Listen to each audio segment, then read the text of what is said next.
Hey, what is up guys, Massive here, back to do another video, and today I've got two pretty sick games that I played versus Shock Triplet.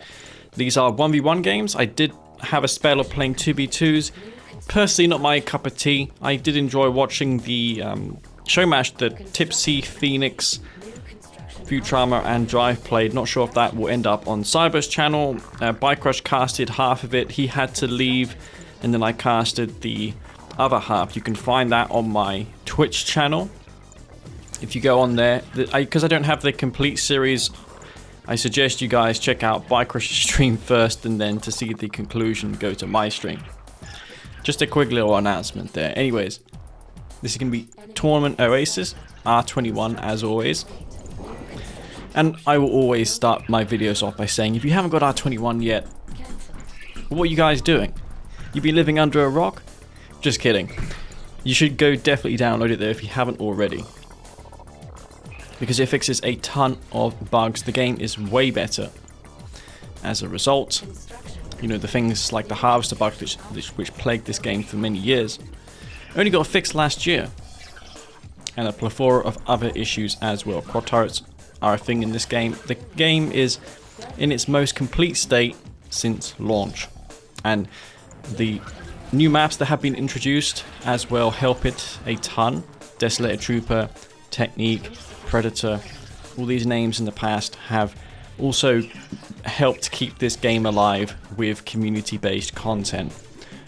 So I'm opening up here with Disintegrators. This was a mistake of mine going for this spike. I should have instead have went for the other spike, which is less... it's just easier to harass. As you see there's a watchtower in his original build order, so build radius, so that doesn't make any sense me attacking this spike. I'd lost 6 distance for nothing, forced the APC out. Now typically when there's an APC on the map this early on, GI players have the tendency of producing more of them, making use of that APC that they got. So I'm going to anticipate 5 APC rockets. I'm not sure, but I think there's going to be some APC rockets behind this. I can't scout it, but I'm using my intuition here and my game experience. And my counter to the impending APC rockets is going to be not what you think. It's going to be a bunch of Ravager squads. I'm not Trial 59, I'm Reaper 17. That is right, you heard me correctly. Ravager squads. Why Ravager squads? I hear they are infantry. APCs, aren't they good against infantry? They are, but only with AP ammo, because the Ravager squad is an elite infantry unit, has decent health, but the most important thing about the Ravager is that it deals gun damage, a lot of gun damage. APCs very weak to the gun damage, that's why you can't really counter hammerheads effectively with a couple APCs. Those Ravagers are very effective. And to transition out of this, I'm going to move my drone platform a little bit closer to that blue Tiberium field. Tried to send my harvester there, but I was forced to turn it back. I believe I made a 6th harvester. I just like building 6 and 2 ever since the harvesters have less chance of bugging out. I believe it is the best ratio nowadays. So I'm going double portal Ravager, which already is insane. This game is quite frankly insane due to this. It's not your typical opening.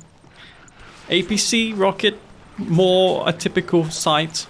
It works even better against Steel Talon MRTs because they don't even shoot infantry. You do have to be concerned about the mines, but infantry of all types detect around themselves in a small radius.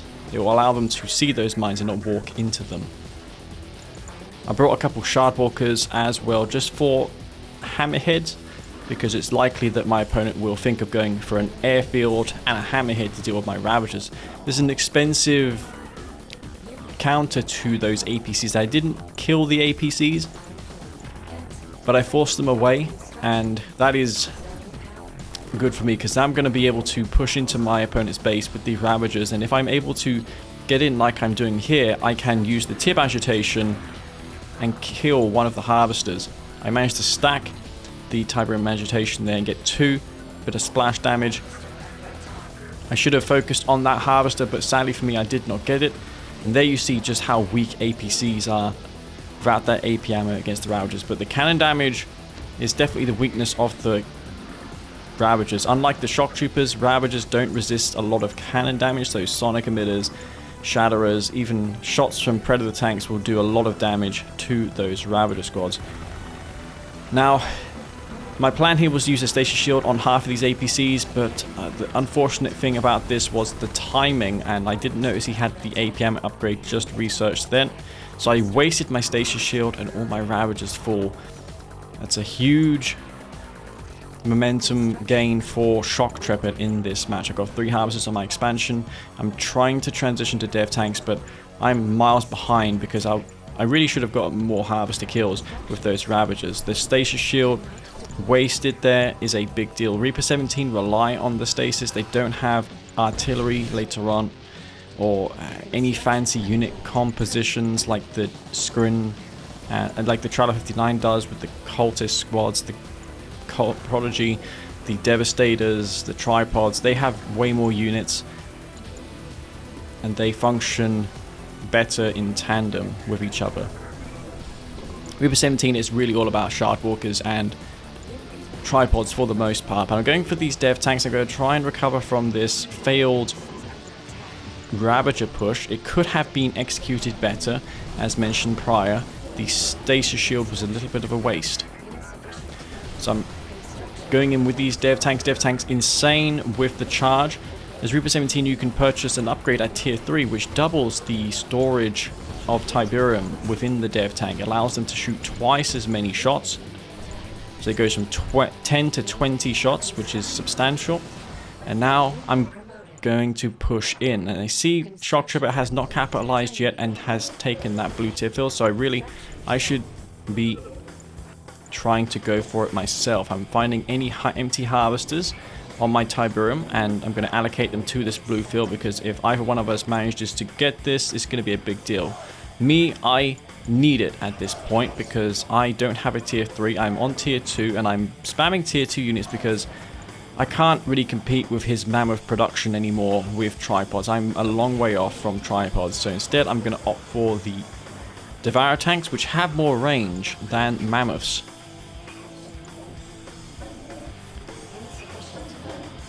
And if I put these Devourer tanks in a line formation and reverse move while the mammoths pursue me, they should, in theory, be able to avoid being shot at and kill the mammoth tanks. So we're going to test that theory out now. Shadow tanks not that armored, so they're going to get taken out very quickly. There's a fence refinery there. Look at all these dev tanks firing their charged beams. Sonic emitter comes down, but there's just so much DPS there from those dev tanks. This is a strategy you rarely see this late on into the game, and I'm already transitioning into infantry because I know there's not going to be any anti-infantry units being made against these dev tanks. My opponent sees Shardwalkers, he sees dev tanks, there's probably going to be Juggernauts, Mammoth tanks, and a Marv.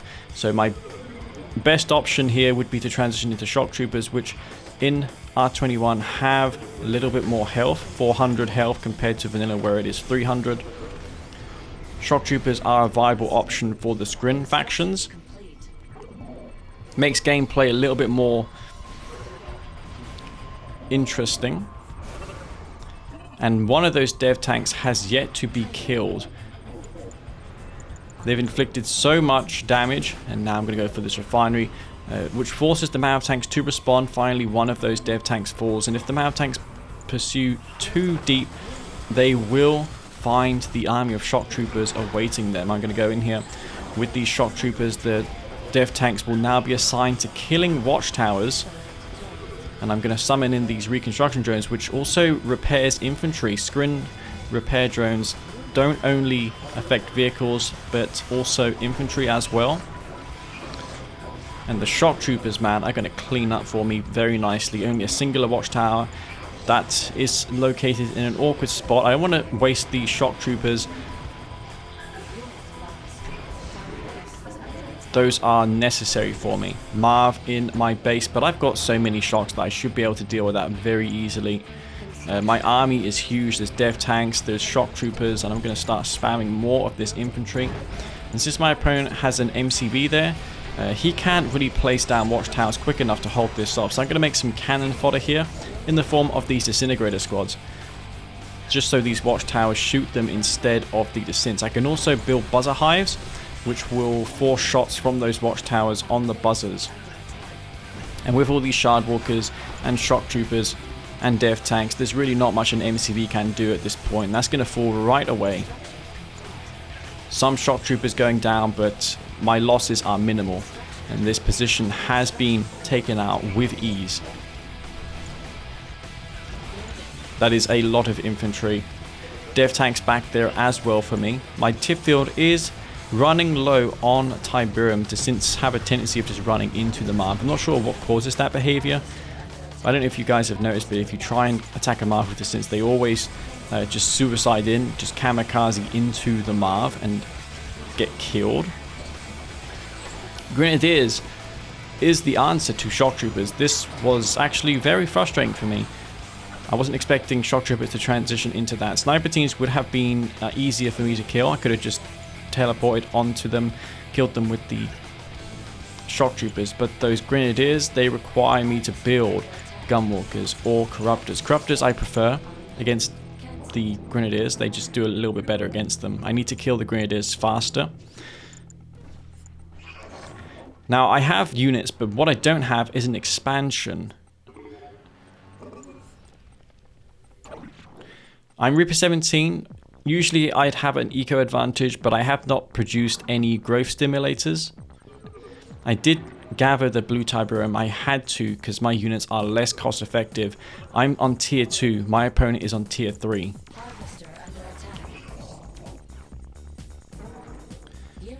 I'm looking at my army comp here, and I know there's likely going to be hammerheads produced. I just don't have the shard walkers to support these shock troopers. That's really what I'm trying to showcase here. My opponent is going to be building units like hammerheads. Even though I'm not scouting the hammerheads, I know just based on my army, I have to think like my opponent. He's going to be building hammerheads to counter this.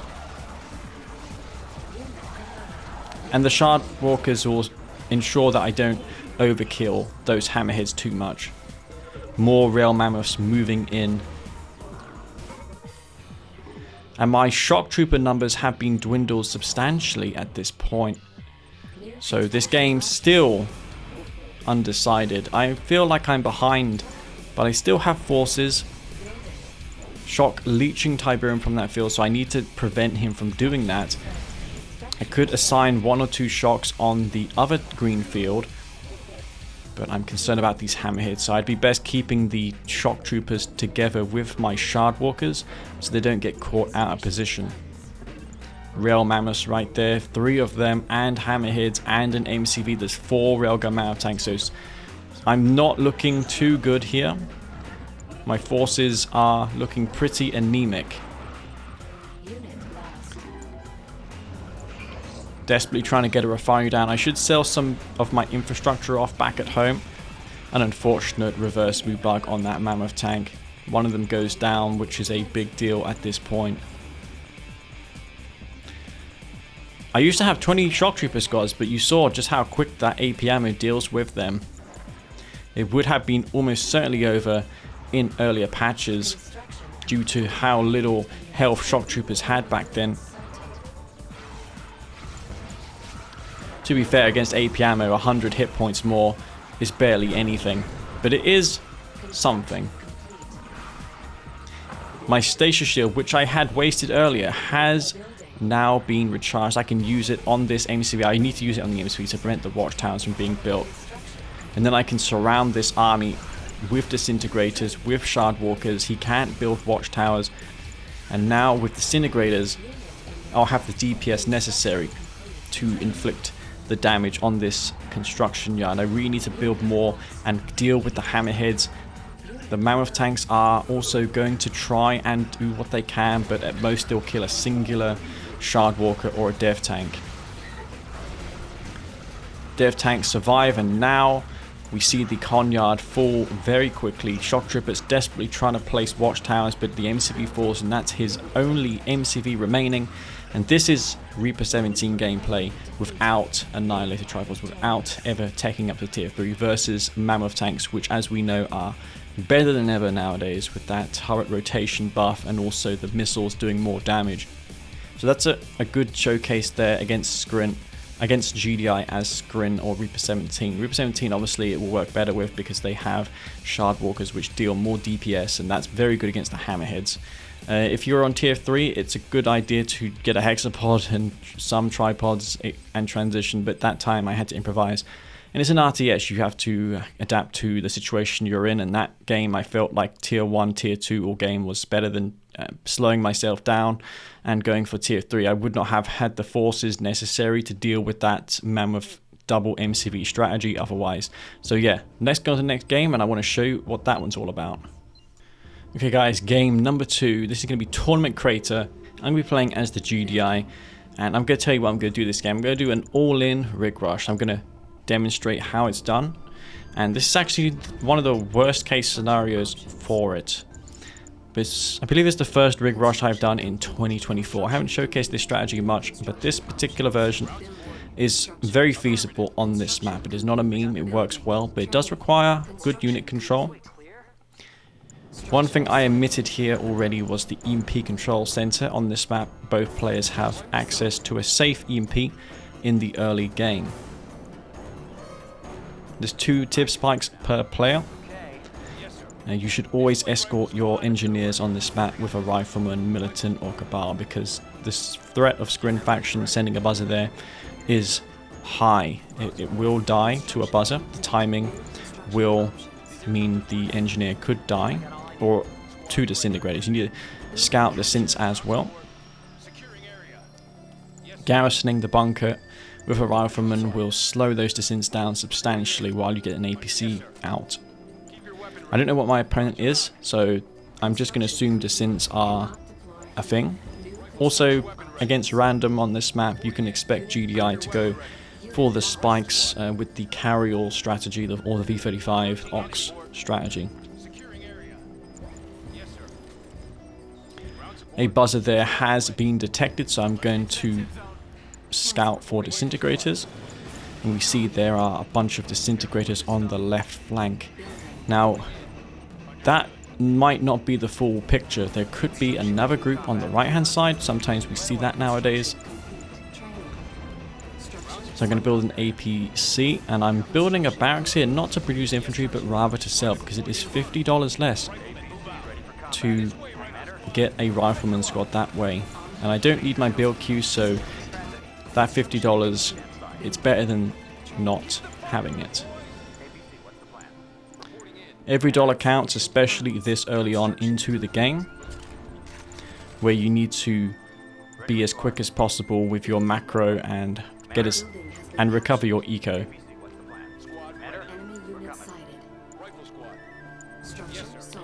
One of my spikes has been captured. Good thing about this APC I produced is I can always build an engineer and deliver an engineer safely to my spike, recapture it.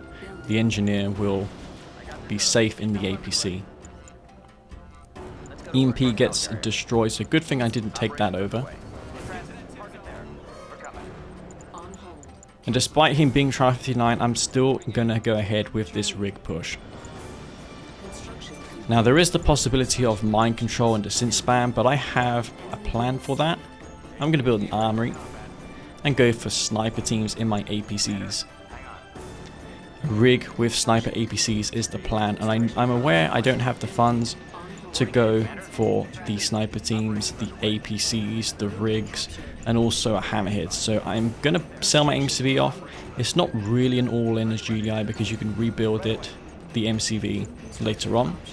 Plus I get an engineer, which I can V35 Ox send to my opponent's spike, which will do more damage to him. It is technically an all-in anyways, even if you don't sell your MCV off, because if this doesn't deal damage, it means you're dead.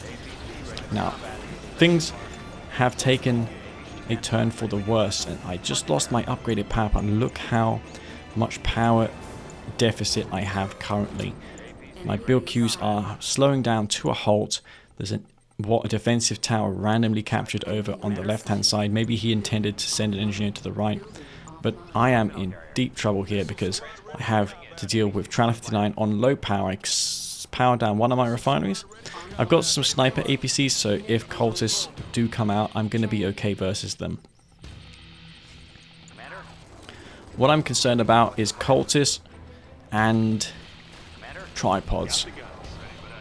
And since I have the anti-infantry I need at this point, I'm going to start producing anti-vehicle units like Predator tanks and Orcas. Those are the units on my mind. Rig is the cornerstone for this rush working out. We see something being made from the portal. Prodigy is no answer to this because I have 5 APCs. Some of them, as you see, they're garrisoned with those sniper teams. Snipers won't shoot vehicles. They'll ignore vehicles in this update. They'll only target the infantry. A couple of those photon cannons deployed, but I can DPS those down very quickly once my reinforcements arrive. And obviously I'm trying to find the right angle to deploy this rig just outside the range of both of those photon cannons. And this is a super low eco strategy. Those APCs are trying to pinpoint the location of the cultist squad. I see them, and now they are going to be taken out. Look, that cultist got immediately sniped before it could deal with my APC. One of my APCs, though, will be falling to the gunwalkers and photon cannons, but not before the photon cannon goes down. That rig's still dealing huge damage. I've got a hammerhead above as well, just in case a Prodigy or a cultist squad manages to sneak away, even though there are sniper APCs there. And micro is key. Look how much I'm doing with these units. There's like only a handful of Pred APCs, a rig back there to get repairs from, and the Predator tanks are going to be my force, my fighting force against the tripods. And I know those tripods coming because I am starting to build Orcas. But since I powered down my airfield earlier, I had not noticed that the Orcas aren't being made. I do finally notice here, and I'm going to start producing them. Storm column comes down. That is not good for me now. I have to deal with a tier 3 Trala 59 player. That rig also trying to kill the storm column. One of the APCs falls again. I've got the sniper team still alive. I'm going to get that into the APC back there. That's more important than the missile squad. Hammerhead gets destroyed by the EMP. That means the Prodigy could be a threat. Tripod there. There's the Prodigy, so that EMP definitely was a good thing for him. Orcas coming in now. I'm going to use them to target the tripod. That rig's still causing so much damage. How many shots has that rig gotten off in this game? This is like a picture perfect rig rush so far, except for that Prodigy, which is being a real menace. That sniper team back there trying to find the Prodigy. Tripod there as well. Another storm column comes down. Tripod will probably be phased or teleported back, and now I have to deal with more tier 3 base defenses. Things are looking very dire at this point, but I'm going to finish off this refinery. My rig back there can destroy it. There's also a thing there. There's the Prodigy. He's going to go for my rig, unfortunately for me, and I'm going to kill the Prodigy, I think, before he gets to sell off that battle base. So that was a little bit of a mistake on his part, but at the same time I could have killed that Prodigy with the hammerhead I had before. EMP, that's an asset that I desperately needed with my push. I'm going to get some repairs with my Predator tanks. I'm still all in, but I deem at this point the only way for me to come back is to rebuild my Conyard. Both of us do not have refineries on our expansions, so I'm going to build one right away. Orcas, I'm going to sweep in here, see if I can find the harvest to do a bit of eco damage. A couple there I find. No double A, there's probably a storm column queue, but dropping a storm column to kill one Orca, that's fine by me. Double A gets dropped, but I'm out of there before it can kill any of my forces. I'm going to quickly recon the blue tip field, see if there's any harvests there of his. And this is a pretty crazy game. Hammerheads just doing what they can to base contain these tripods. Tripod has to push back. That's not escaping. There's orcas coming in as well. That goes down. I'm going to take out the husk. That's important as well. You don't want to leave the husk behind, which I do have a bad habit of. Something both of us can do, well, besides him, is go for the blue Tiberium. I should assign 1 or 2 harvesters there at this present time. I can use my radar scan if I'm lazy and I can't see that blue field, because often if you send harvesters there, you forget to tell them to harvest the blue tip itself. But you see a full blue Tiberium field on my opponent's field. Here we see I just did that. How? I knew I would do that. It's just easier, and it saves time, because you have to tell your harvesters to go there first, and then you have to click later on to assign them to collect the blue Tiberium. It's actually probably worse than that downtime of the harvester not harvesting is probably worse than using the Orca Strike, the radar scan on that location. A bunch of orcas managed to dodge the EMP strike and the plasma missile battery as well. They are very much playing with fire here. Harvester's long leash and Tiberium, but I'm finally, like 10 minutes into this game, going to establish a refinery on my expansion. I have a radar now. That was incredible how I've managed to recover to this point. I'm going to rebuild, get another refinery down, and take this EMP control center over with this engineer. It's better than destroying it. Or it will at least reset the cooldown if he recaptures it. I'm researching the hardpoints upgrade, considering how much damage these orcas have done for me. I think the hardpoints is going to be an upgrade that could turn the tide, potentially. If orcas are left unanswered, they can kill maybe even 3 tripods, a full deck of orcas. It increases the ammo capacity by 50%, having this upgrade. Some micro there as well performed, so I don't lose the hammerheads, but unfortunately for me I was a bit frustrated that I couldn't control multiple groups at the same time. There's a Eradicate Hexapod on the way, but I see everything as the GDI player. I have all the vision in the world. I'm not going to get hit by a Prodigy. I'm trying to send the V35 Ox in first to bait the shot from the storm column so that my hammerheads and orcas don't get targeted. The V35 Ox actually baits some of the damage. It will minimize the losses inflicted. I think I only lost a singular orca there, maybe a hammerhead, but it could have been worse considering there was a storm column and a AA battery. I got some GDI forces, just tier 1, but it was better that than having no army. I'm going to build some Juggernauts here to deal with this Eradicator Hexapod and consider the EMP as well. Hex lane not nearly as oppressive as it once was. You can't just endlessly teleport onto GDI, crush, and then teleport out. That doesn't work the same way in R21. You have to wait a second before the hexapod can move after being teleported. The teleport animation when it lands at the destination is a little bit longer, and the hexapod is pretty much disabled for a second, so it allows GDI players to move their mammoth tanks out of the way. It is a very small window to do so, but before it was practically no risk for Scrin to teleport onto a mammoth or jug and then teleport out within a fraction of a second. That was what made the strategy lane. Anyways, I'm going to build these infantry forces up now. I'm going to upgrade EMP grenades and the composite armor. Composite armor I recommend. It doubles the armor of infantry of GDI. There's the phase field. Luckily for me, the phase was cast also on the gunwalkers. Going for the drone platform, which is very risky at this point. This is going to be a very close call. The tripod go in for the crush, which is what Shock is doing at this present time. I need to try and dodge this AA turret. There's another one there. The hammerhead's doing what it can.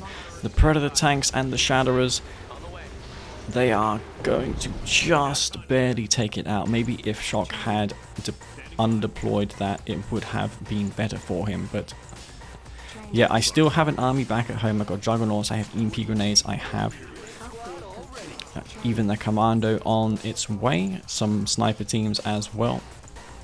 This is exactly the kind of army you want to be building against Traveller. And I don't think Traveller is an easy faction to play, because GDI has answers to everything. You can go Juggernauts to kill the Gunwalkers, you've got Pred APC, which is not easily dealt with Traveller units, aside from tripods and cultists, but those are very micro intense, whereas GDI don't really need too much micro with these forces to be effective with. We know there's no expansion on the right, so I'm going to go and see what is happening on the left hand side. I'm going to move my MCV to the right. There's an EMP which I thought I had dealt with, but that was recaptured. And GDI is all about unit compositions. You don't want to build too much of a singular unit. Combining forces like I'm doing here with infantry, juggernauts, the Marv, Orcas, Firehawks, Grenadiers, sniper teams, Commando.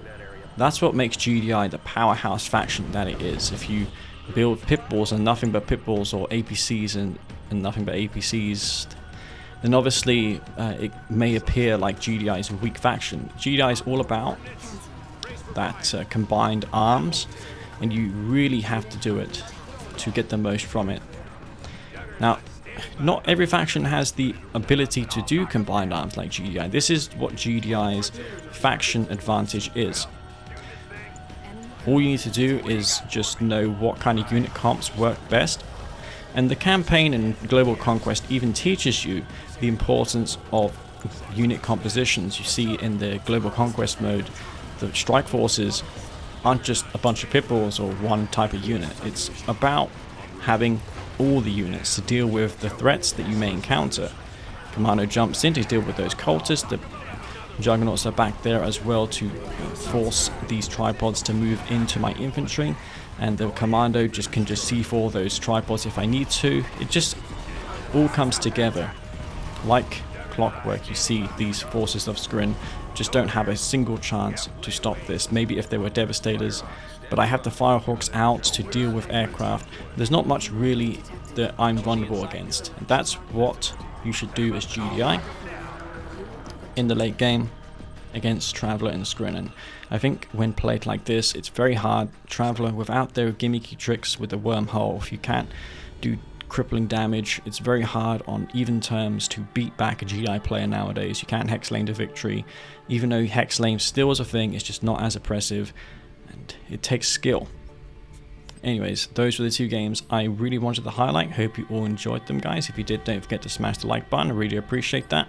And before I leave, once again, I would like to thank my patrons for continuing to support me and this channel and the patches. If it weren't for you guys, we wouldn't have R21 and all these cool things in the game happening right now. So yeah, this is going to be Master Leaf. I'll see you all later.